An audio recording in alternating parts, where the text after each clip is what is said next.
Bueno, vamos a hacer ahora el problema 2 de estado estacionario. Bien, lo voy a leer y después me corro así pueden copiar. Dice, se desean enfriar 706 libras de una solución al 50% de glicerina de 95 grados Fahrenheit a 50 grados Fahrenheit en una hora, ¿está bien?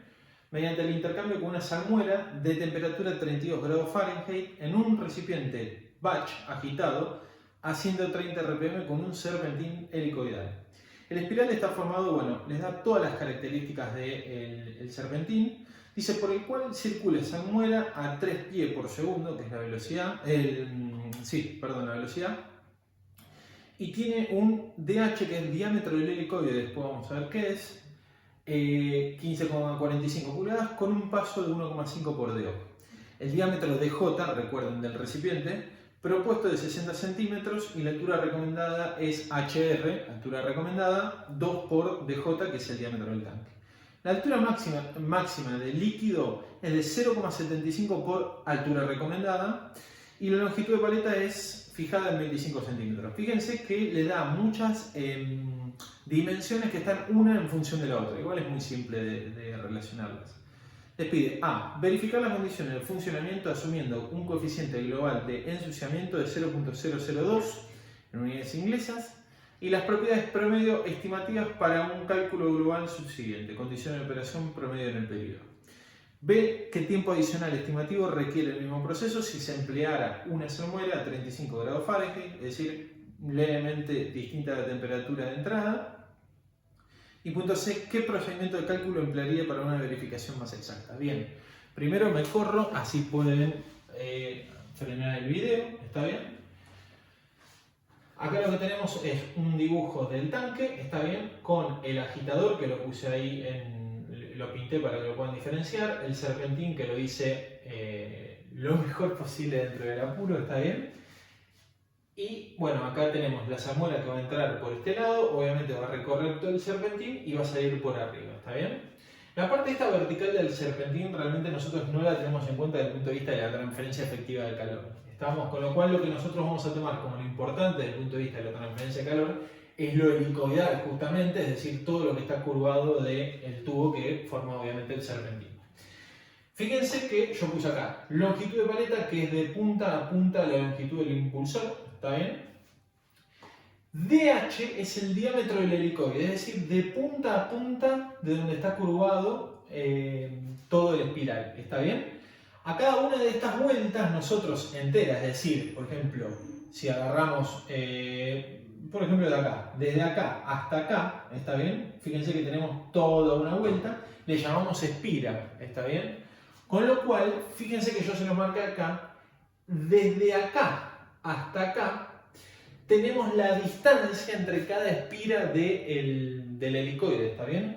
Eso es el pitch, que acá se lo puse, esperen que lo busco, acá, pitch o paso, ¿está bien? En español, 1,5 por DO porque se los propone así el ejercicio, ¿está bien? Pero sepan que es la distancia entre, o sea, los mismos puntos en el mismo lugar, es decir, tomo la distancia en el mismo lugar entre espira y espira, ¿está bien? Bien. DJ es el diámetro del tanque, ¿está bien?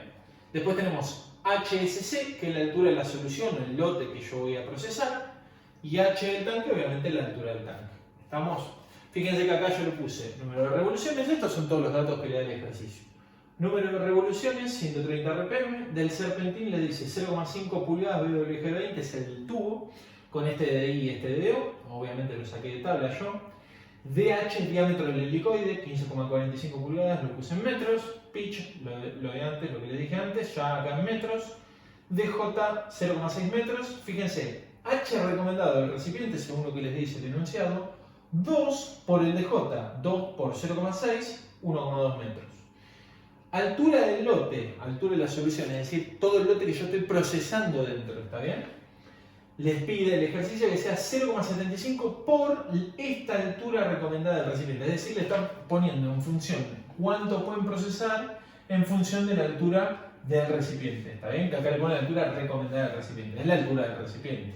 0,75 por la altura recomendada del recipiente va a ser mi altura del lote que yo voy a procesar. 0,9 metros. que es la altura máxima del lote que yo voy a procesar. El impulsor le dice que es un impulsor tipo paleta y la longitud de paleta 25 centímetros, ¿está bien? Como datos del lote les dice que la masa de la solución son 706 libras, la paso a kilos, está bien para hacer todo en unidades internacionales. Temperatura de entrada o temperatura inicial 95 grados Fahrenheit, 35 centígrados. Y temperatura de salida o temperatura final 50 grados Fahrenheit, 10 grados centígrados, ¿está bien? Refrigerante, vamos a usar el refrigerante que es el que va a circular dentro del tubo, ¿está bien? Y ahora ya el tubo le vamos a llamar serpentino helicoide, ¿estamos?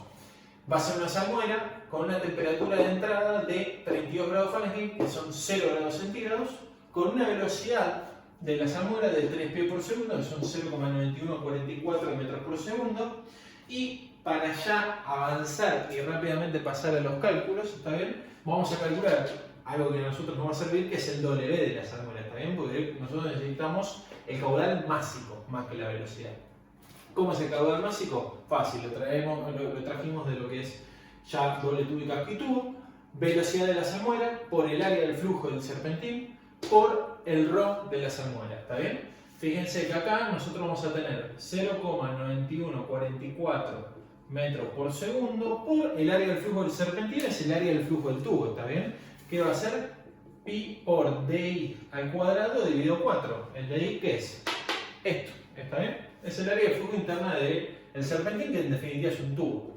Por el ρ de la salmuera que teníamos de dato 1100.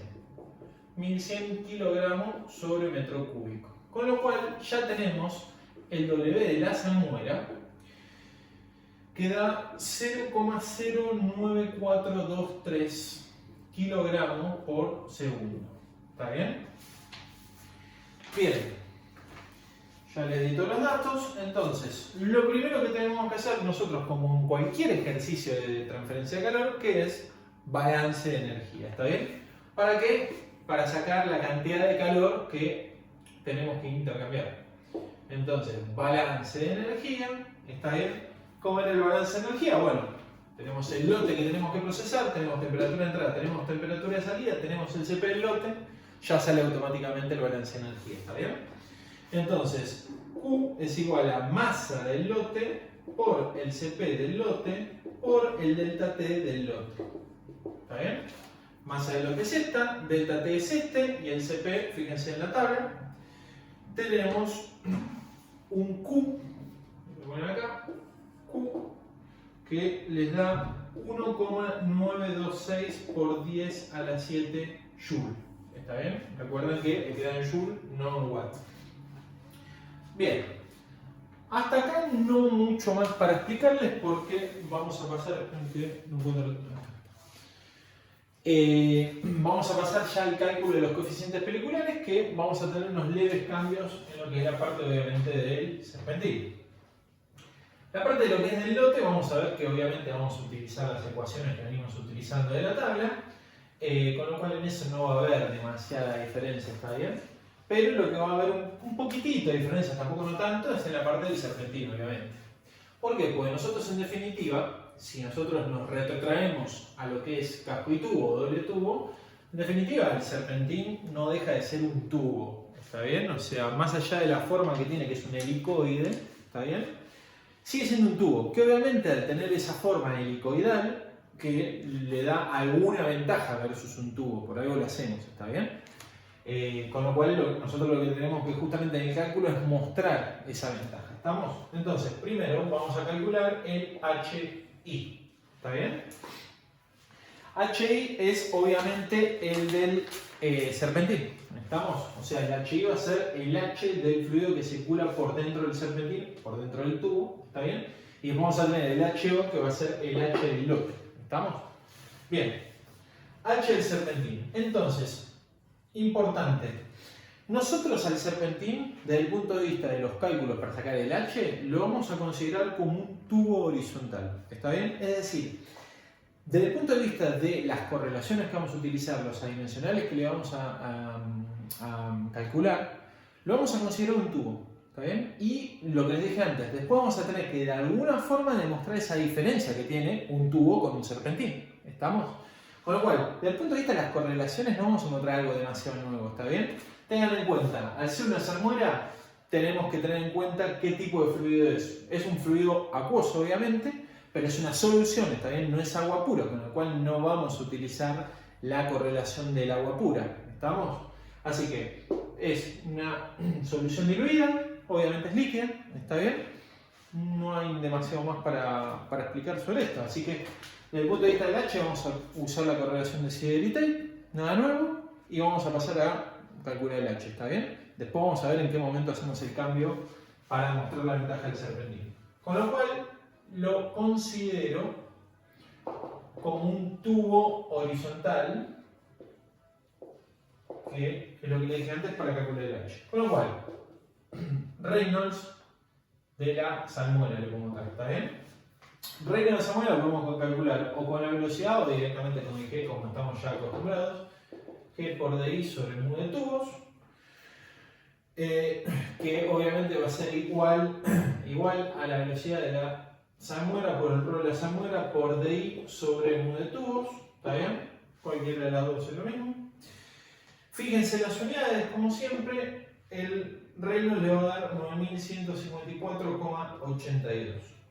Si vamos a lo estrictamente estricto, de la redundancia, esto estamos en régimen de transición. ¿Por qué? Era de 0 a 2100 teníamos laminar, 2100 a 10.000 teníamos transición, de 10.000 en adelante teníamos turbulento. La realidad es que nosotros no hicimos el retoque todavía al ejercicio porque tampoco merece demasiado retoque, estamos. Pero para mostrarles lo que yo voy a hacer es que ya en 9154 podemos tomar prácticamente que el régimen turbulento está casi totalmente desarrollado, ¿está bien? Entonces lo que vamos a hacer nosotros acá, obviamente si a ustedes les tocan el parcial, algo así, lo consultan, ¿está bien? Nosotros desde el punto de vista de que hacemos el ejercicio no le vamos a dar esta posibilidad de que ustedes supongan algo, ¿está bien? Le vamos a dar o en laminar o en turbulento. No le vamos a dar esa posibilidad de que puedan dudar, porque no sería justo, ¿está bien? Así que esto vamos a considerarlo prácticamente turbulento. Con lo cual vamos a utilizar la de común y corriente que venimos utilizando. El pran de la salmuera lo calculamos CP de la salmuera por mu de la salmuera dividido K de la salmuera. ¿Está bien? Bueno, acá lo consigo. El pran les da 6,816. ¿Estamos? Bien. Estamos acá.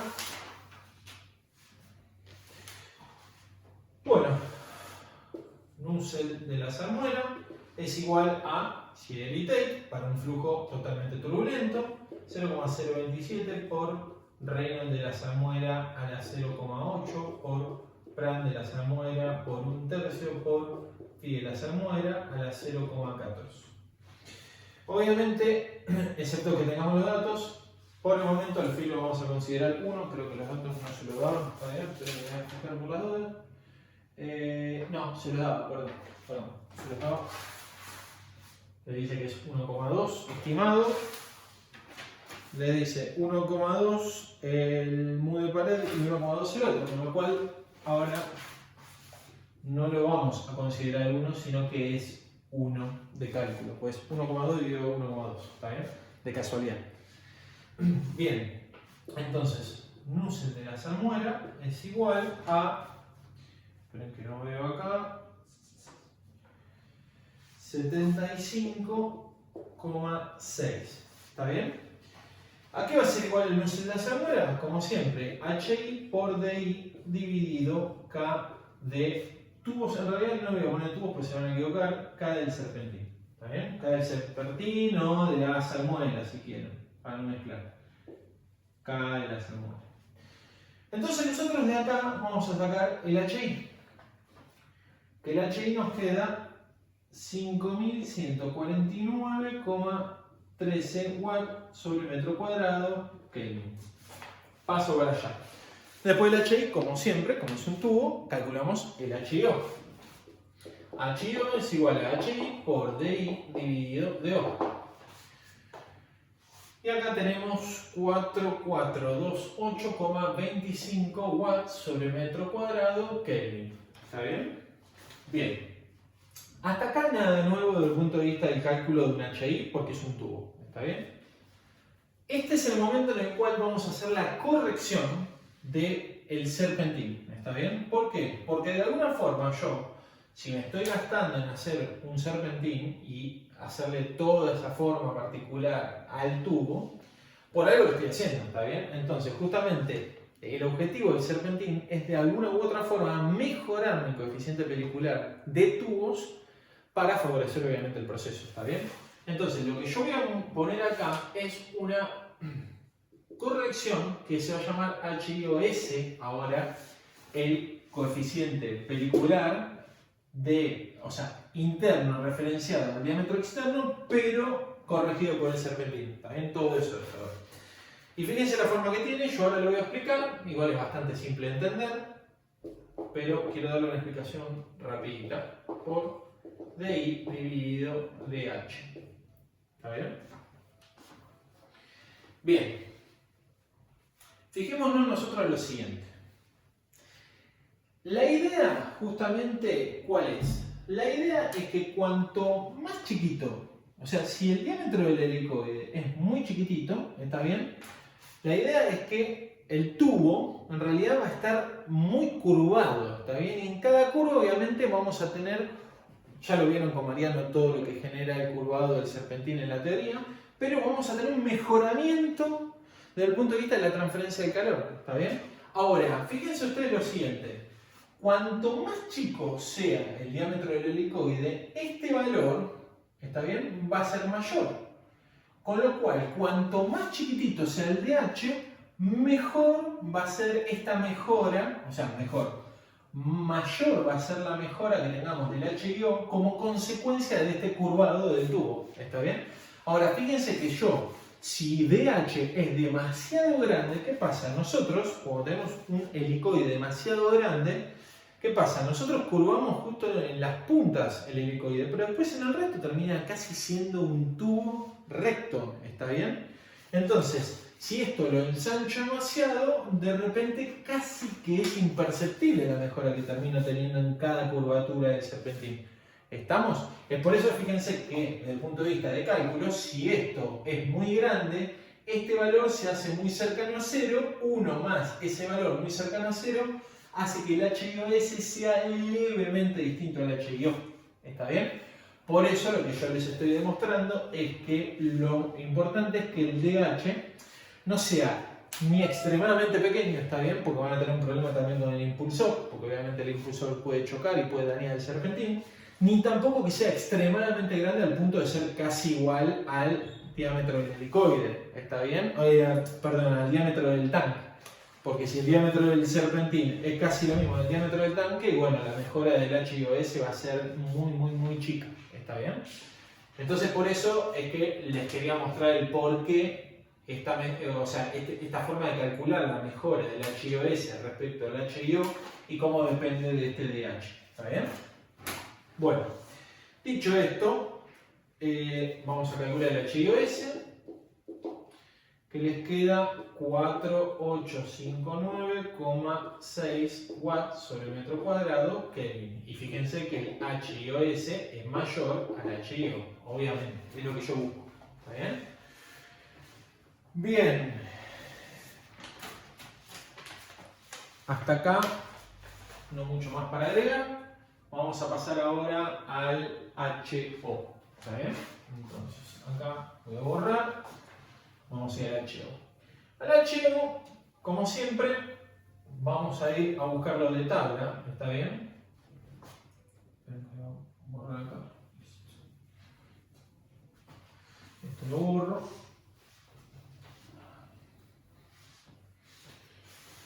Bien. HO o HJ. ¿Está bien? HJ, HO. Ya saben que es el H del lote que estoy procesando en el tanque. ¿Está bien? Para eso vamos a ir a la tabla, como hicimos también en el ejercicio 1. Y nosotros ahora lo que tenemos que hacer es buscar cuál de todas estas correlaciones es la que se corresponde a nuestro proceso. ¿Está bien? Entonces, vamos a la página 71, la misma página que usamos en el ejercicio 1, ¿está bien? Y lo primero que vamos a hacer es, bueno, después vamos a, perdón, me adelanté un poco en el ejercicio. Primero vamos a ir a la página 72 para sacar el nusselt y después vamos a ir a la ecuación de diseño, ¿está bien? Me salté. Vamos primero, perdón, a la página 72. Tenemos coeficientes peliculares en tanques agitados serpentinos, ¿está bien? Y tenemos, por la duda lo muestro, acá, ¿está bien? Tenemos dos ecuaciones. La de acá arriba que es para paleta y la de acá abajo es para agitador axial, ¿está bien? Que es disco con paleta plana. Bien.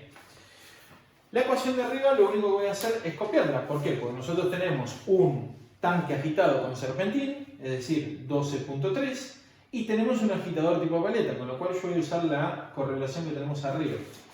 La copio.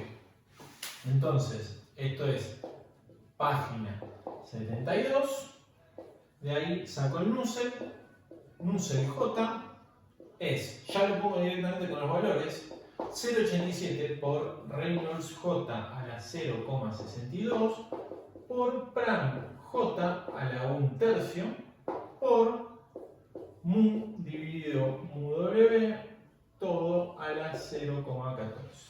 ¿Está bien? Bien.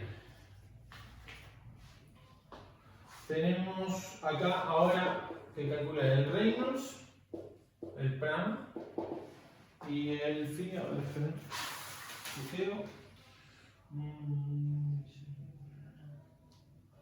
Y el Phi. Bueno, el Phi directamente ya lo voy a poner dentro del cálculo, me parece. No lo tengo calculado por separado. Tengan en cuenta, esperen, acá lo voy a poner acá. Que el intervalo de Reynolds tiene que estar entre 300 y 400.000 para mi tipo de impulsor. ¿Está bien? Recuerden que el Reynolds va cambiando para cada tipo de impulsor.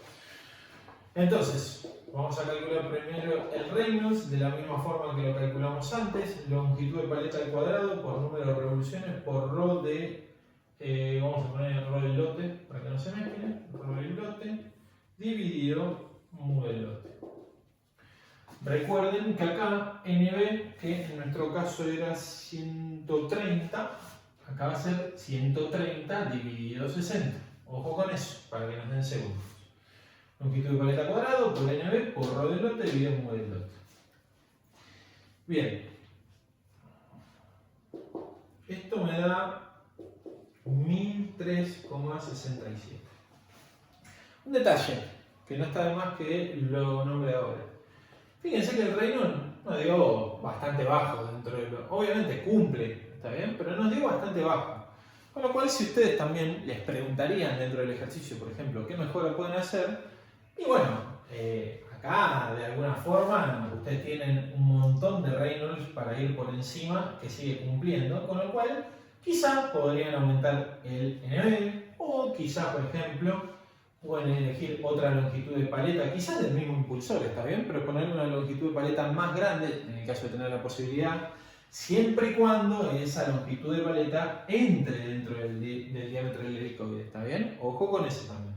Pero les estoy nombrando algunos cambios que se le podrían llegar a hacer, ¿está bien? El ρ del lote y el mu del lote, y es medio difícil porque, a ver, son propiedades termodinámicas, ¿está bien? Con lo cual, básicamente depende de lo que ustedes están procesando.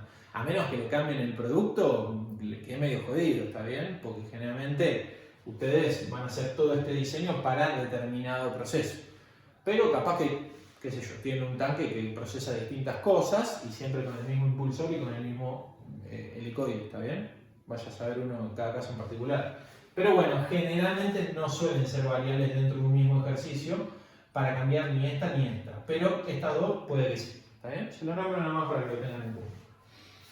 Bien, calculamos el Pram, CP del lote por mu del lote dividido K del lote. El Pram da 985,03, ¿está bien? El Phi lo tienen que calcular es 170 por 10 a menos 3 dividido 250 por 10 a menos 3, ¿está bien? Es lo que saqué de la tabla, es dato, pero no lo pongo porque no lo tengo calculado por separado. Ya les pongo directamente cuánto vale el Nusselt J, que es 595,48. Esto, ¿a qué lo vamos a igualar para nuestro caso? Por la duda, si no lo tienen en la guía, anótenlo. Que para la ecuación 12.3.1, el Nusselt J es igual al HJ por DJ dividido KJ. ¿Está bien? KJ o K del lote, como le quieran llamar, ¿está bien? Bien. Entonces, de acá, ¿qué vamos a despejar? El HJ. Y el HJ ahora nos da 412,07 watts sobre metro cuadrado Kelvin. Bien. Iba a borrar algo que no había. Bien, entonces ya tenemos el HIOS ahora y el HJ. El HJ no lo tenemos que referenciar a nada más, ¿está bien? Es este el que vamos a utilizar, ¿estamos? ¿Por qué? Porque ahora, antes nosotros teníamos la camisa que está del lado de afuera del tanque, pero ahora o sea, la transferencia de calor sucede dentro del tanque, con lo cual no tenemos que referenciar nada hacia afuera. El proceso lo tenemos hacia adentro del mismo tanque, ¿está bien? Por eso usamos el HJ directo. Bien, entonces ahora calculamos el UCLIN, que es 1 sobre HIOS más 1 sobre HJ, todo a la menos 1. Me da igual a 379,86 watts sobre metro cuadrado Kelvin. Calculamos el UD, que es igual al UCLIN a la menos 1 más RDT.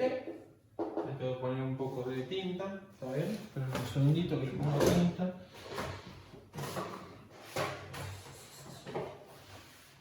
Mientras tanto le voy hablando un poquito.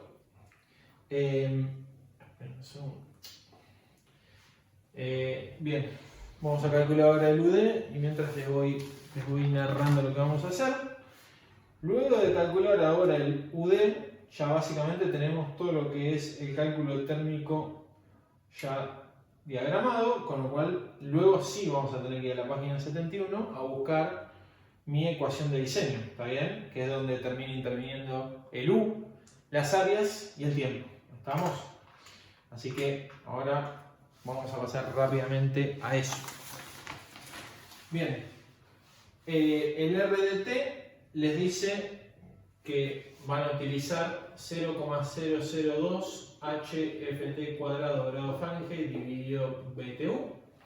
Fíjense poner bien las unidades porque este está en watts sobre metro cuadrado Kelvin. Ya les dice que ya está corregido, lo usan directo.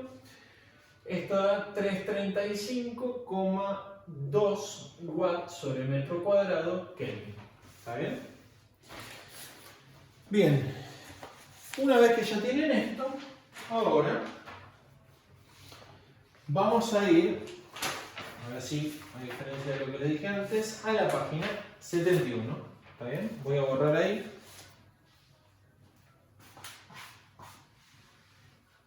Vamos a ir a buscar la ecuación de diseño para nuestro caso. ¿Está bien? Bien, entonces, página 71, ecuación de diseño. Bien, si nos fijamos en la página 71 tenemos, dentro de las primeras 4 correlaciones que son las que utilizamos nosotros, las dos primeras son para medios isotérmicos, que no es este caso, pues es una salmuera que entra a una temperatura y sale a otra temperatura, con lo cual hay un intercambio de calor sensible, está bien, en ese fluido, con lo cual es o la tercera o la cuarta. La tercera es para calentamiento con medio no isotérmico y la cuarta es para enfriamiento con medio no isotérmico, con lo cual en nuestro caso nosotros vamos a elegir la 1135C, ¿está bien? Entonces 1135C y copio acá la ecuación de diseño. Logaritmo natural de T1 menos T1 dividido T2 T2 menos T1 es igual a W por C minúscula dividido M mayúscula por C mayúscula por K2 menos 1 dividido K2 por θ. ¿Está bien? Y K2 es E por U por A dividido W minúscula por C minúscula. ¿Está bien? Bien. El θ que nosotros vamos a utilizar acá, ¿está bien? Va a ser el θ que nosotros tenemos disponible para procesar todo este, todo este proceso, que es una hora, 3600 segundos. ¿Está bien? ¿Qué U vamos a utilizar acá? El UD, como siempre. ¿Está bien? A nosotros lo que nos importa es verificar nuestro proceso en el momento en el que está sucio. ¿Está bien? El último día de funcionamiento. ¿Y qué área nos va a dar acá? El área requerida. ¿Está bien? O sea, para el tiempo que yo tengo disponible con el UD, me va a dar el área requerida para ese proceso. ¿Está bien? Nada más para explicarles, pues la verdad que el resto ya lo traté también en el ejercicio 1. ¿Está bien? Bien. Entonces acá, por dudas, lo englobo así para que lo vean. Bien. Entonces de acá directamente entre esto y esto lo que yo voy a hacer es, no me voy a poner el despeje porque si no se va a hacer extremadamente largo esto y no tiene ningún sentido porque lo pueden hacer en sus casas tranquilos. Lo que voy a hacer es despejar el área requerida. ¿Está bien? Bien. Entonces de acá vamos a tener el AD que les va a dar igual a 1,33 metros cuadrados. Esto es el área requerida para una hora de proceso. O sea, es su θ. ¿Está bien? Bien.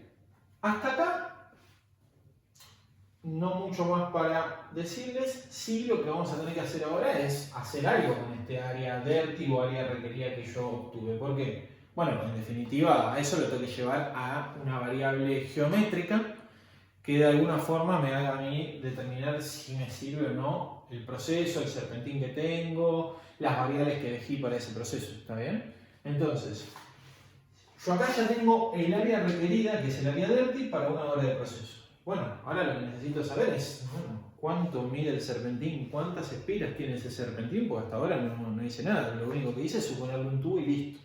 Pero ahora tengo que dimensionarlo, ¿está bien? Y ver luego de haberlo dimensionado, en base a lo requerido, si cumple o no con lo que me pide el ejercicio, ¿está bien? Bien, entonces, ahora lo que vamos a hacer es el cálculo del área de transferencia de una vuelta del serpentín. ¿Está bien? Eso es lo que voy a hacer ahora. Entonces, calculo el área de transferencia de una sola vuelta del serpentín. Fíjense, área de, lo voy a poner así, área de una vuelta. ¿Está bien? Fijémonos ahora en lo siguiente, lo voy a dibujar acá. Nosotros, para calcular el área del serpentín de una sola vuelta, vamos a tener en cuenta lo siguiente.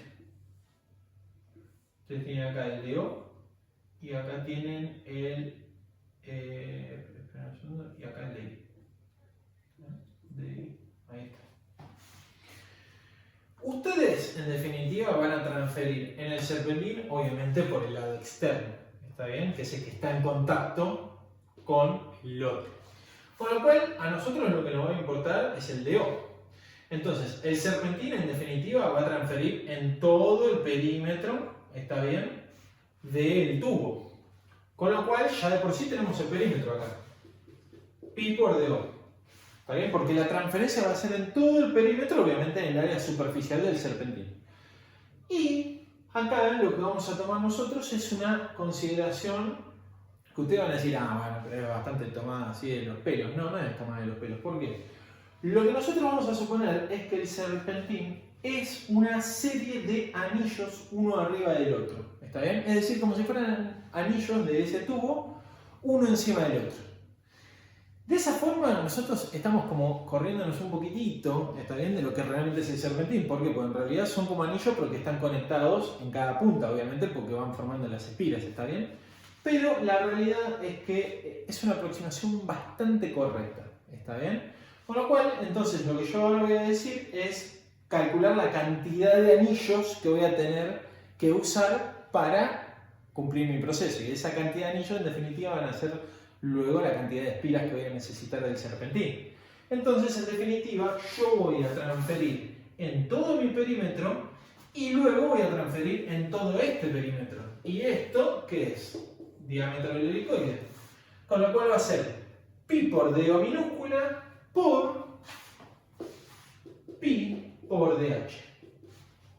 Entonces, fíjense, metro, metro, me queda metro cuadrado, entonces me va a dar área. ¿Está bien?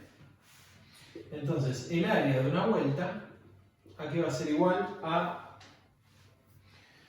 0,0492 metros cuadrados. Y ahora lo que voy a hacer para sacar cuánta cantidad de vueltas o cuántos anillos voy a tener uno encima del otro es básicamente dividir esto dividido esto. Y vamos a ver cuánto me da. ¿Está bien? Entonces, acá, lo pongo acá, ¿está bien?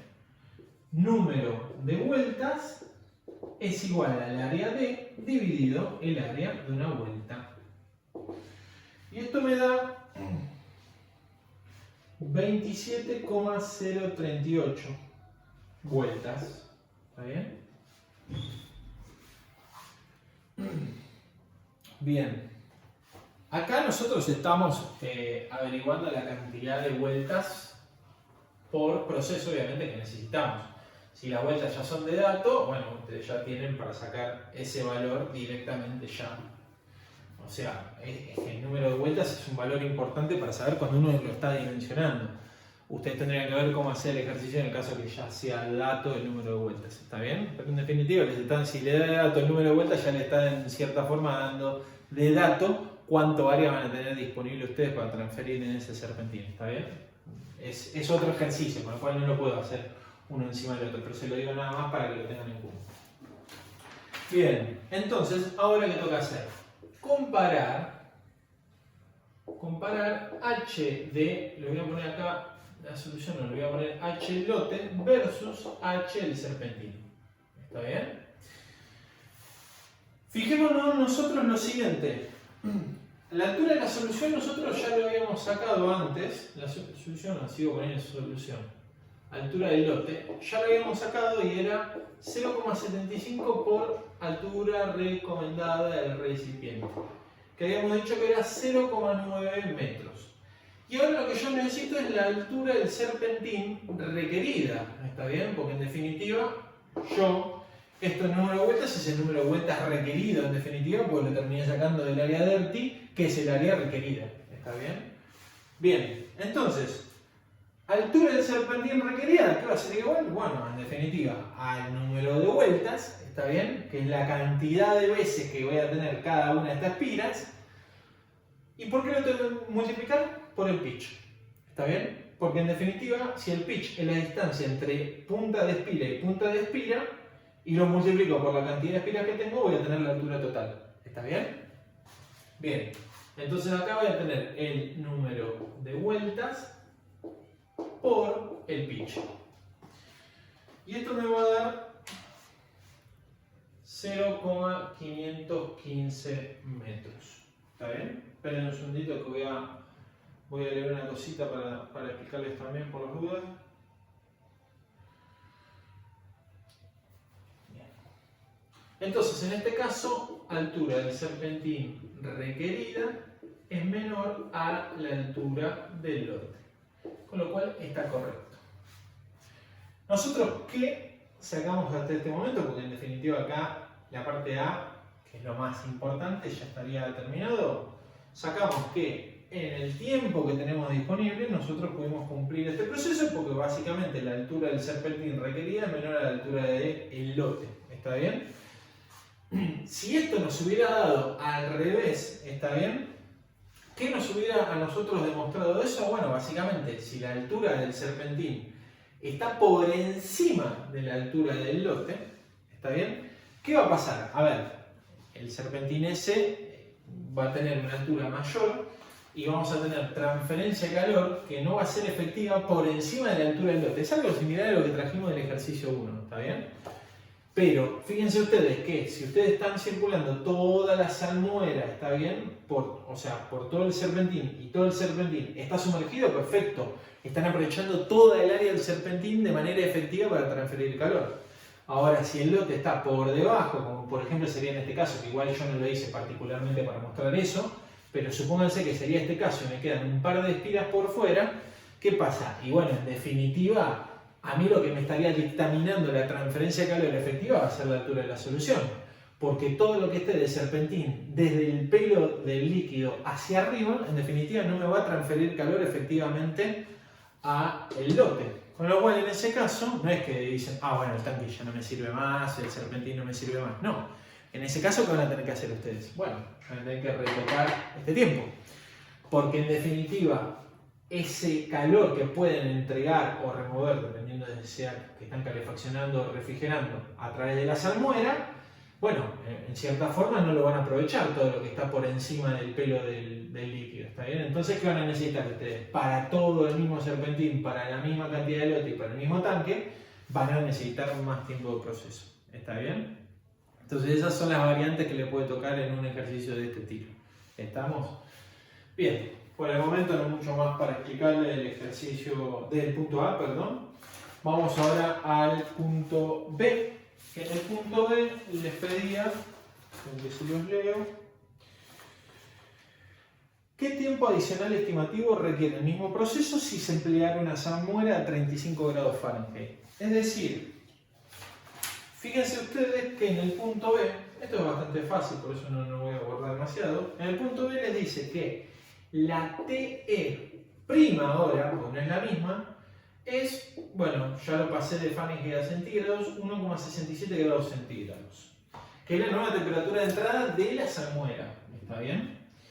Con lo cual, ustedes, en definitiva, si la salmuera entra un poquito más caliente de los 0 grados que tenía inicialmente, en definitiva va a tener menor delta T, entonces en definitiva va a tener menor capacidad para retirar calor, ¿está bien?, de ese lote que ustedes están procesando.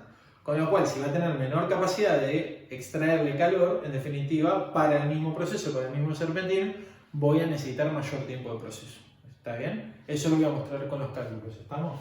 Entonces, voy a hacer primero el cálculo y después le voy a decir qué suposición voy a tomar para eso. Entonces, fíjense, de la misma ecuación de diseño de esta, ¿está bien? Yo tendría que sacar cuánto tiempo, o sea, cuál es el nuevo tiempo que necesito para las nuevas condiciones del proceso.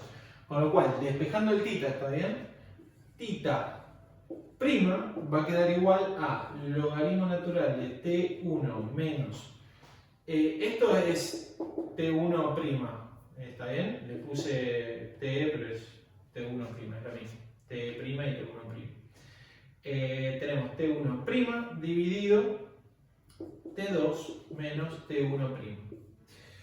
Dividido, acá tenemos W minúscula por C minúscula, M mayúscula por C mayúscula, dividido K2 menos 1 dividido K2. Bien, ustedes hacen todo esto y les va a quedar el θ prima igual a 1,105 horas. Tengan en cuenta que nosotros de acá sacamos que el K2 es 3,068. Que en definitiva era el mismo K2 que yo utilicé acá. Pero si alguien es un poquito avivado y se dio cuenta rápidamente de algo que yo hice para facilitar los cálculos, se va a dar cuenta de lo siguiente. Fíjense en la K2, ¿está bien? A ver, K2 de qué depende, del U, del A, de esto y de esto. ¿Está bien? ¿Qué pasa? K2 tiene un valor para determinadas condiciones de temperatura y presión. Si yo le cambio esas condiciones de temperatura y presión, en este caso la W minúscula y la C minúscula que tenemos el fluido refrigerante justamente, ¿está bien? O sea, el W minúscula y el C minúscula es el fluido refrigerante, que es mi salmuera. Si yo le cambio la temperatura de entrada, en definitiva, ahora las propiedades termodinámicas de la salmuera evaluadas a la nueva temperatura media va a ser distinta a lo que traía yo del punto A. Porque en el punto A teníamos de temperatura de entrada 0 grados, pero acá tenemos 1,67. ¿Está bien? Entonces, ¿qué pasa? ¿Qué simplificación yo tomé para tomar que el K2 era el mismo de antes, 3,068? Tomé la siguiente simplificación de decir, bueno, a pesar de que yo sé que las propiedades termodinámicas varían con la presión y con la temperatura, como la variación de esta temperatura es extremadamente pequeña, ¿está bien? Pues 1,67 grados nada más, no es que son 10 grados, 20 grados, yo puedo suponer que con esa pequeña diferencia en la temperatura de entrada, puedo suponer como que las propiedades termodinámicas permanecen casi constantes, ¿está bien? Si vamos a lo puro y estricto del cálculo, tendríamos que calcular las nuevas propiedades termodinámicas y calcular el nuevo K2. ¿Está bien? Que nos va a dar muy poca diferencia, obviamente. Pero ese sería el cálculo riguroso y estricto que habría que hacer. ¿Está bien? Entonces, yo la suposición y simplificación que tomo en esto es suponer que el K2 permanece constante porque el cambio en la temperatura de entrada es extremadamente pequeño y eso no justifica cambiar las propiedades termodinámicas y que eso conlleve un cambio de K2. ¿Está bien? Y como les dije antes, obviamente corroboramos que para todas las mismas condiciones del proceso voy a tener que utilizar un poco más de tiempo para cumplir con las condiciones que me pide el ejercicio. ¿Está bien? Bien. Y el punto C, que le dice, ¿qué procedimiento de cálculo emplearía para una verificación más exacta? Bueno, básicamente lo que yo les dije, de recalcular el K2 con las nuevas propiedades termodinámicas evaluadas a la nueva T media para la salmuera, teniendo en cuenta esta T' de entrada. ¿Está bien? No mucho más para decirles sobre lo que es este ejercicio. La verdad es un ejercicio simple, ¿está bien? Por eso les dije que estar en un estacionario es un tema bastante simple dentro de todo comparado a los que ya han visto. Así que bueno, este es el fin de estar en un estacionario y es el fin de la materia también, desde el punto de vista práctico. Así que bueno, espero que lo hayan disfrutado, que les haya gustado y que hayan aprendido sobre todo, que es mi principal objetivo. Y bueno, cualquier duda como siempre me pueden preguntar por mail y bueno, estamos en contacto con